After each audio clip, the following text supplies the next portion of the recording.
Hey everybody, this is Todd from Beyond Type 1, and all this week across our platforms, we are going to be discussing low blood sugars. We're going to be talking about symptoms, some of our fears with it, and also kind of looking at new and old treatment options. So I'm really happy to be joined today by members of the Beyond Type 1 staff, some of whom live with diabetes, some of whom are caregivers for people with diabetes.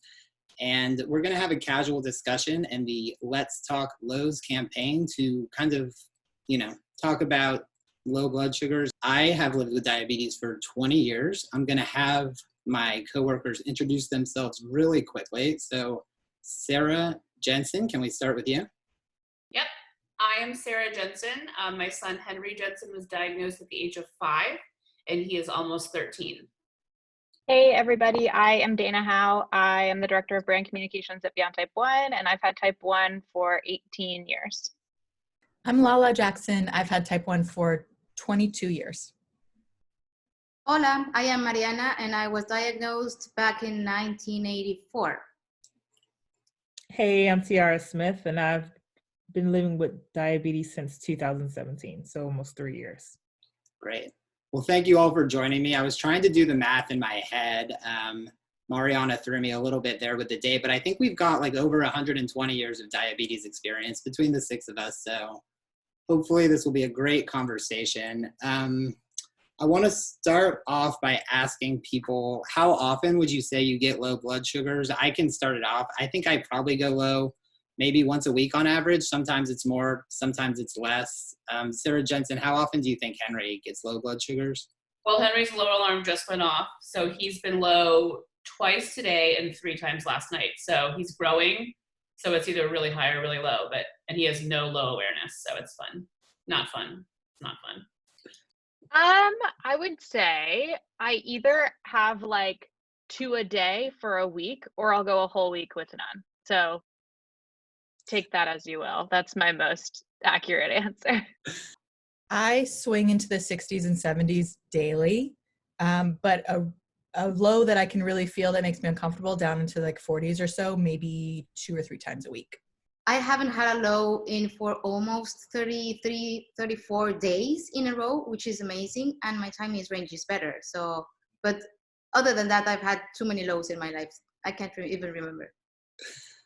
So I go low probably about once or twice a week. And just without like scanning my Libre, I get really hungry and I start shaking. And I feel like almost restless in a way, like I need to eat everything. And I also feel like a little bit irritable. So that's how I know I'm getting low. Yeah, I think that's pretty common. I definitely I start shaking a little bit. I get cold sweats. I kind of, I just feel off. Lala, what do you think? What are some of your symptoms about going low? Mine have changed over the years. So when I was little, it was the very kind of textbook. I get really shaky, really clammy, would start to get very confused and kind of agitated. And then as I've gotten older, my vision will start to go pretty quickly and everything will get really blurry and I can't read anything. One that's developed over the last 3 or 4 years is I get kind of a fuzzy feeling in my mouth. I don't know how to explain it. But the really cool thing is since I got a CGM 4 years ago, it trained me how to recognize when I was moving toward low. So I can feel when my blood sugar is moving up or moving down. And the CGM helped me learn what those symptoms were. Awesome. And I want to go to Sarah because you have a pretty cool outsider perspective. When you're like looking at Henry, does he exhibit any symptoms externally? How can you tell just by looking at him sometimes that he's low, or does he act differently? Yeah, his face color changes. So and also I feel like I'm almost like a diabetic alert dog, and Rose is too. Like we've always been able to sense usually when he's going low before he even had a Dexcom when he was little. Rose was like his first alert. So he gets pale and then he underneath his eyes goes purple really fast. I mean, my number one symptom, and I also would attribute it to CGM. So I have a little bit of pre-knowledge. So maybe it's a little different now, is really just like hunger. Like the first thing I do if I get a random hunger pain is I look at my blood sugar, and 9 times out of 10, it's trending down. And that's why out of nowhere I'm hungry, right? Like any kind of hunger not at a mealtime for me is usually like, I'm not low, but I might be like 120 with a slight down arrow. And it's like a way pre-signal. But when I am super low, I get really sweaty, like cold sweat, and just super disoriented, like can't think straight at all. So another symptom for me is like I'll be working and then suddenly I'll be like staring at the same email for 5 minutes and just like not able to do any cognitive activity at all. Great. And Mariana, I know you've had diabetes the longest out of anybody here. And so, I mean, I've had it long enough to remember when there weren't CGMs. You certainly have, but I imagine it was more important, like, especially before CGMs, to be able to recognize some of these symptoms. So how have you throughout your life recognized the symptoms of low blood sugars? And I'm also wondering, have they changed for you too, having had diabetes for over 30 years now? They have. At first, I could distinguish them all because they were like the very basic diabetes book symptoms, like having shakes and a headache and bad mood and others. But then when years passed, there was a time when I couldn't have any symptom at all, which was more dangerous because I could get really, really low without having any symptom and without having a CGM in a place like the place where I used to live. Without having any tool, it was more difficult for me to know if it was really a low blood sugar level or if it was something else. Now that I use a CGM, I can tell, but it's something that people tell me because I don't get to realize that because it's usually when my levels are too low that I'm super funny when I'm low. I'm usually super grumpy. So it's weird. And I can tell, oh my God, I'm feeling super happy. And that's when I have to test and make sure that it is at a low level. So it's usually now good mood when it's a low blood sugar level. But yes, they have changed through time. I want to do a rapid round of questions. So just maybe like a show of hands for some of these, for the 6 of us. How many people right now have Glucagon with them in their house? Okay, so 5 of us. Of you, how many of you have the old Glucagon kit, the one where you have to mix it? 4 of us. Okay, and then Sarah, Mariana, and Dana, how many of you think that your kit is expired? 3 of us. Okay, yeah. I think mine expired in 2018, which isn't that bad, actually. I think I've probably had Glucagon kits for like 6 years.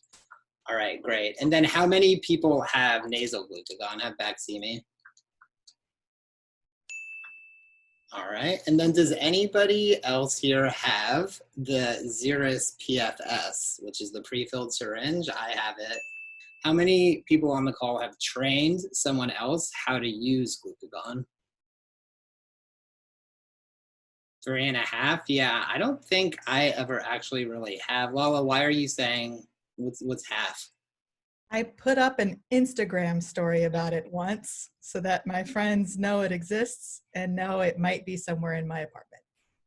Mariana, can you tell us about, have you used Glucagon once, more than once? I think it's been more than once. I can tell you the story in pieces because it's not something I remember, sadly, because it was a very, very tragic and complicated and very low. So it's a part of my life that someone else has to tell because it's not me who owns the story. It was really scary. When I woke up, I was in a hospital and I had been there for a couple of days. In those 2 days, I had no conscience of myself and I just woke like from waking up from a vacation. Hi, how's everyone doing? And everyone was freaking out. So the story tells that I decided I was feeling really tired and that usually never happens. I'm super active. And I never missed school nor missed work. And that day I just decided that I was very tired and I wouldn't go to work.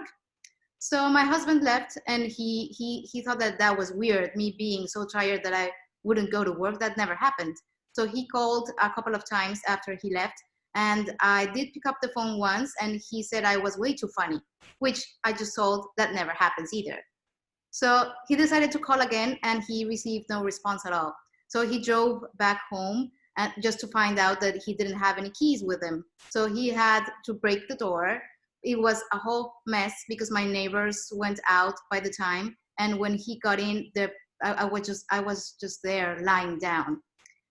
ironically, I was studying back then to get my diploma as a diabetes educator. So I had a glucagon kit with me, but it was an expired glucagon kit. And I remember having this conversation with my husband where I pretended to be a CDE and I was teaching someone how to use the kit. And I say it was ironical, but it was also very lucky for me to have that information and to have that sample kit with me. So he just decided to give it a try, and it did work, not as fast as we would have wanted it to work. And I ended up in the hospital. So it was scary to realize that I wasn't aware that I was having a low blood sugar. And it was even scarier for me not to remember the whole in-between part of the scenario. And then talking to my husband, it must have been scary for him as well, because he didn't know what to do. And he just decided to put glucagon as I had taught, I suppose, badly taught. So that was like one of the latest experiences with glucagon, but I've had others. But it was this one was the scariest probably. I just remember waking up and hola todos, like waking up from a party. I don't know. It was weird, but also very scary. Did they tell you how low your blood sugar had gotten? Yes, they said, I do have some paper back at my parents' house, and it was when I woke up and they tested my blood sugar, it was somewhere in between 25 and 27. Great. Well, thank you for sharing with us. And I mean, we're all happy that it turned out okay in the end. That's really scary. Sarah, I think you had said that Henry had glucagon before. Were you the one who gave it to him, or who gave it to him? What happened there? So Henry was diagnosed when he was in kindergarten, and in first grade, it was the first time I'd ever turned my phone off. And I said to the school, I said, I'm going into an appointment. My Thor was out of town. He never answers his phone anyway. And I said, my phone's going to be off. So it will be off for 2 hours. And within those 2 hours, when I turned my phone back on, my phone just it was like, where are you? Are you coming? We can't calm him down. Like, we don't know what to do. Like, we're not sure what to do. Okay, everything's okay. And I was like, what is happening? So I called the school. And what happened was, it was, before he had he had the Dexcom that had it wasn't your phone. So it was that little black thing. And he had come into the office with one of his friends, and he said he wasn't feeling very good. And so basically his blood sugar ended up being below 20, they figured out. So Henry is very strong. His legs he is a brick house. So they were trying to give him the glucagon in his leg, and they tried to give him like gel and stuff, but he was so hysterical and terrified because he knew what the glucagon looked like. And they said, we might need to do glucagon. And he just lost his mind, and he became like gorilla strong and was kicking everybody, smearing glucose gel all over his face, like freaking out. So they had to hold him down with 3 adult people and put it in his arm.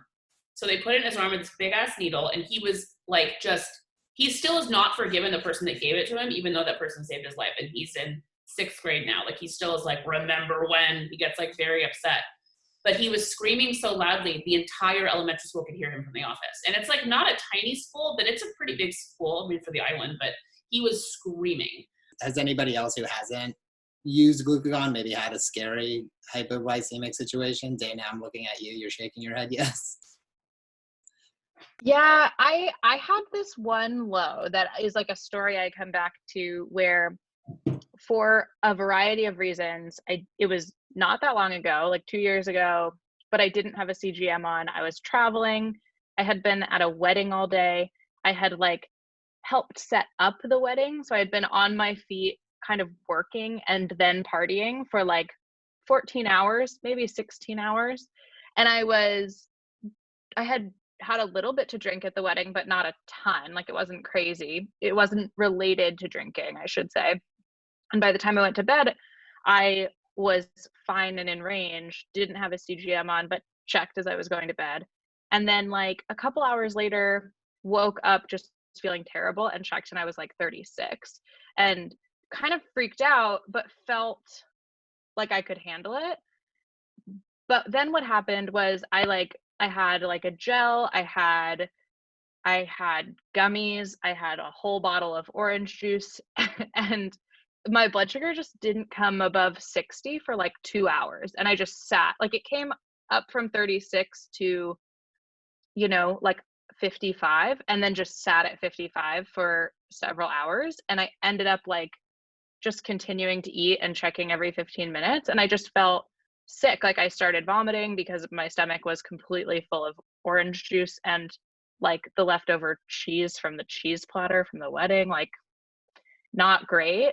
And I just wish, like looking back on it, that I had had a different approach from the beginning. Like I wonder when I look back on that, whether using glucagon when I saw the 36 would have changed the trajectory of the rest of that night, instead of like eating and vomiting and not having my blood sugar come up, and like why. So I think that's one for me where I'm like, was my approach, like was there a better approach for that specific situation than the one I took? And did I not do it because I felt, I actually had a glucagon with me. Like that's the other thing, is I had a glucagon rescue kit with me. I pulled it out of my bag and like looked at my partner and was like, hey, like we might need to use this, I don't know. I'm gonna like try to eat my way out of it though. And then it just went so bad. But it was like at no point, and I kept kind of looking at the glucagon and being like, should I? When's the moment for me where I use this? And I didn't get there, but I do wonder, like, if I had, how would that have gone differently?